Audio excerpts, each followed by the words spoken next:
வணக்கம். கலைச்செல்வி சாமியல் வழக்கறிஞர். Life is beautiful, very simple. யாருக்குன்னா for those who find happiness in little things. Life is very பியூட்டிஃபுல்னு நான் சொல்லும் போதே சில பேருக்கு கடுப்பாகும். ஆமா, என்னத்த போய் அப்படின்னு சலிச்சுப்பாங்க. இந்த சலிச்சுக்கிறவங்க எல்லாம் யாரு தெரியுமா?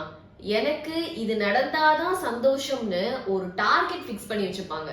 அவங்க மொத்த சந்தோஷத்தையும் அந்த குறிப்பிட்ட விஷயத்துல அடகு வச்சுட்டு அது நடக்கிற வரைக்கும் எப்போதும் உம்முன்னு சுத்தி இருக்கிற சின்ன சின்ன விஷயங்களை கூட ரசிக்க தெரியாதவர்கள் தான். ஃபார் எக்ஸாம்பிள், இந்த வீட்டுல இருக்கிற ஹவுஸ் ஒய்ஃப்ஸ் ஹஸ்பண்ட் அண்ட் ஒய்ஃப்குள்ள ஒரு சண்டைன்னா போச்சு, என்னமோ உலகமே இருண்டு போன மாதிரி எல்லா விஷயங்கள் மேலேயும் ஒரு வெறுப்பு, எப்போதும் எதையோ இழந்தவர்கள் போல இருப்பாங்க. அதுக்கு காரணம் எல்லா புருஷ பொண்டாட்டியும் நல்லா இருக்காங்களே, நமக்கு மட்டும் இப்படி ஒண்ணு வந்து வாச்சிருக்கேன்னு அதையே யோசிச்சுட்டு இருப்பாங்க. ஆனா அதே அவங்க ஹஸ்பண்ட பார்த்தா அவர் காலையில எழுந்து வீட்டை விட்டு கிளம்புனதும் அந்த சண்டையை மறந்துட்டு அவர் வேற வேலையை பார்க்க ஆரம்பிச்சிடுவாரு. ஏன்னா அவங்களுக்கு இத பத்தி எல்லாம் யோசிக்க டைம் இல்ல. சில பேரெல்லாம் வெளியே போய் ஒரு டீ சாப்பிட்டு வந்தோடனே ரிலாக்ஸ் ஆகிடுவாங்க. அப்போ யாருக்கெல்லாம் அவங்க பிரச்சனைகளை பத்தி யோசிக்க டைம் இருக்கோ அவங்க எல்லாம் தான் ஸ்ட்ரெஸ்டா இருக்காங்க. இன்னும் சொல்லணும்னா, யாரெல்லாம் பிஸியா இருக்காங்களோ தேர் ஆல் ஹாப்பி. ஹாப்பியா இருக்காங்களோ இல்லையோ பீஸ்ஃபுல்லா இருக்காங்க. பீஸ்ஃபுல்லா இருக்கிறதுனா என்ன? படுத்த உடனே தூங்குறது. இன்னும் சில பேர் இருக்காங்க, 1000 வேலை இருந்தாலும் அதெல்லாத்தையும் விட்டுட்டு உட்காந்து பிரச்சனைகளை பத்தி மட்டுமே யோசிச்சுட்டு இருப்பாங்க. அதெல்லாம் எக்ஸ்ட்ரீம். தயவு செய்து உங்கள் சந்தோஷத்தை குறுக்கி வச்சுக்காதீங்க. முதல்ல வீட்டுக்குள்ள ஒரு சண்டைனா ஒண்ணு அதுல சமாதானமாகிட்டு அங்க இருக்கணும். அப்படி உடனே சமாதானமாக முடியலன்னா இமீடியட்டா அந்த இடத்துல இருந்து வெளியேறுங்க. வெளியேறுங்கன்னா உடனே ஒரேடியா வீட்டை விட்டு வெளியில போங்கன்னு அர்த்தம் கிடையாது. அந்த எனர்ஜியில இருந்து வெளியேறுங்க. பக்கத்துல ஒரு கோயிலுக்கு போங்க, பார்க்குக்கு போங்க, பக்கத்துல இருக்க பார்க்குக்கு போய் ஒரு வாக்கிங் போங்க. அங்க இந்த வயசான பாட்டிகள் எல்லாம் பேசி சிரிச்சுக்கிட்டு இருந்தா நீங்க வாலண்டியரா போய் பேசுங்க. ஷாப்பிங் போங்க, புது மனிதர்களை பாருங்க. பக்கத்துல ஒரு சின்ன குழந்தை உங்களை பார்த்து சிரிச்சா பதிலுக்கு சிரிங்க. ப்ளீஸ் டேக் ஃப்ரெஷ் ஏர்.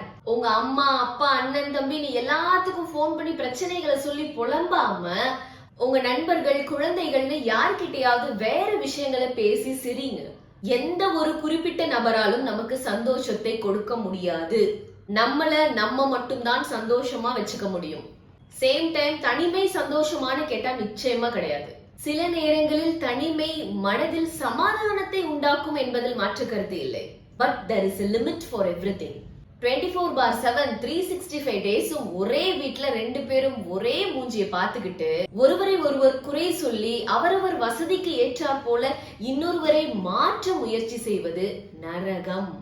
பிஸியா இருக்கிற ஒரு ஆணும் பிஸியா இருக்கிற ஒரு பெண்ணும் அவர்களுடைய பிஸி ஷெட்யூலுக்கு இடையே கொஞ்சம் நேரம் ஒதுக்கி ஒருவர் மேல் ஒருவர் அன்பை பரிமாறிக்கொள்வது, ஒருவர் வளர்ச்சியில் மற்றொருவர் பங்கெடுத்துக் கொள்வதும் தான் ஒரு லாங் லாஸ்டிங் ரிலேஷன்ஷிப்கான ஒரு அடையாளம். 24/7 வேலை வேலைன்னும் இருக்கக்கூடாது, 24/7 வீடு வீடுன்னும் இருக்கக்கூடாது. ரெண்டுமே ஆபத்து தான்.